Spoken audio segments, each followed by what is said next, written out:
बच्चों पिछले वीडियो में ये क्वेश्चंस को हमने होमवर्क दिया था। ये क्वेश्चंस बोला था कि जेईई एडवांस में इजीली पूछा जा सकता है, इस तरह के कॉन्सेप्ट को पूछा जा सकता है, बट इससे हमको डरने की जरूरत नहीं है, क्वेश्चंस आसान है।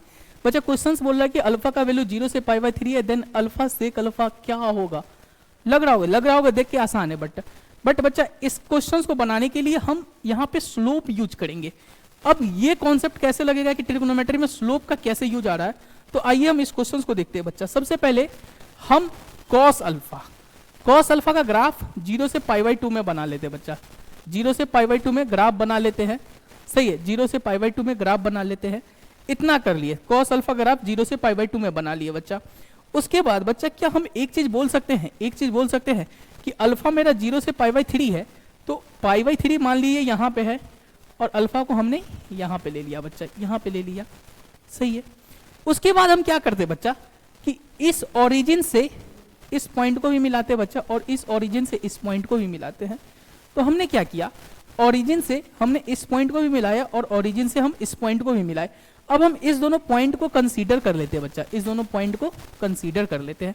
तो हमने इस दोनों पॉइंट को कंसीडर किया, ये पॉइंट क्या हो जाएगा, x की जगह हम कितना रखेंगे π/3, और ये cos x का ग्राफ है तो ये cos π/3, मतलब हमारा पॉइंट क्या आ गया π/3, 1/2 आ गया बच्चा।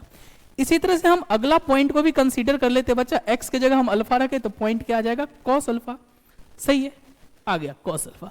बच्चा क्या आपको ये देख के नहीं लग रहा है बच्चा, क्या आपको देख के ये नहीं लग रहा है कि ये एंगल छोटा है और ये एंगल बड़ा है, और टेन ऑफ एंगल बड़ा होता है, मतलब 0 से π/2 में, तो टेन यानी टेन थीटा, मान लीजिए स्लोप की बात करते हैं, टेन थीटा में अगर 0 से π/2 में थीटा का वैल्यू बड़ा होता है तो स्वाभाविक है उसका स्लोप बड़ा होगा। तो बच्चा इस दोनों पॉइंट को अगर हम मिलाए, तो क्या हम ये नहीं बोल सकते हैं कि इस लाइन का स्लोप बड़ा होगा इस लाइन से, तो इस लाइन का स्लोप क्या होगा बच्चा cos अल्फा -0 और अल्फा -0, सही। इस लाइन का स्लोप क्या होगा बच्चा cos π/3 यानी कि 1/2 -0 और π/3 -0।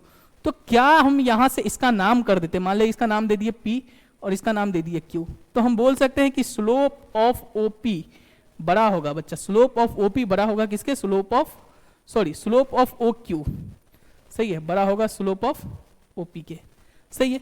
अब इतना करने के बाद क्या बच्चा हमने स्लोप लिख लिया, स्लोप किसका, इसका क्या हो जाएगा, slope of OP cos alpha by alpha और ग्रेटर देन 1/2 π/3। अब बच्चा ये भी क्वांटिटी पॉजिटिव है और ये भी क्वांटिटी पॉजिटिव है, तो इनइक्वालिटी को हम चेंज कर सकते हैं। जैसे ही इनइक्वालिटी को रिवर्स करेंगे बच्चा तो साइन ऑफ इनइक्वालिटी क्या होगा, चेंज हो जाएगा। साइन ऑफ इनइक्वालिटी क्या होगा बच्चा, चेंज हो जाएगा। इनइक्वालिटी को जैसे ही रिवर्स करेंगे तो साइन ऑफ इनइक्वालिटी बच्चा क्या होगा, चेंज हो जाएगा। अब अल्फा बाई कॉस अल्फा को क्या लिखेंगे बच्चा, अल्फा बाई कॉस अल्फा को क्या लिखेंगे, alpha sec alpha less than equal to क्या आ जाएगा बच्चा, 2π/3। तो अल्फा सेक अल्फा का मिनिमम वैल्यू कितना आएगा बच्चा, अल्फा सेक अल्फा का मिनिमम वैल्यू 2π/3 होगा, मतलब अल्फा सेक अल्फा क्या होगा, 2π/3 से छोटा होगा।